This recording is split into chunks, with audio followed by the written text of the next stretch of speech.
आगारात मध्य प्रदेशच्या बसवर कारवाई, तपासणीत कागदपत्रांची कमतरता उघड। विम्याची मुदत संपलेली तरी बस रस्त्यावर, नंदुरबार आरटीओ आणि महामंडळाची कारवाई। नंदुरबारात परराज्यातील बसची तपासणी, मध्य प्रदेश परिवहन विभागाचा हलगर्जीपणा उघडकीस।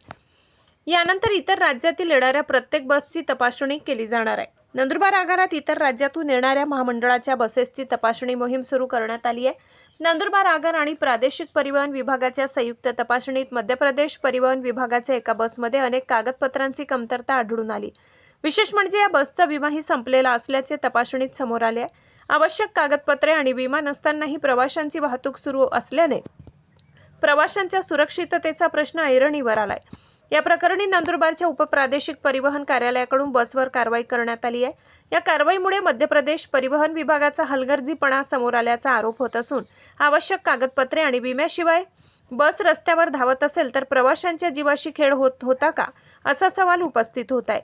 आदिवासी आवाज न्यूज नंदुरबार जिल्हा चॅनलला सबस्क्राईब करा। आम्ही जी मोहीम चालू करण्यात आली त्या मोहिमेच्या अंतर्गत आम्ही धुळे या ठिकाणी पण कारवाई करण्यात आली। तसंच आम्ही नंदुरबार या ठिकाणी मोहिमेच्या अंतर्गत जी तपासणी करण्यात आली त्या तपासणीच्या अंतर्गत कुठल्याही प्रकारच्या त्या एमपीच्या बस क्रमांक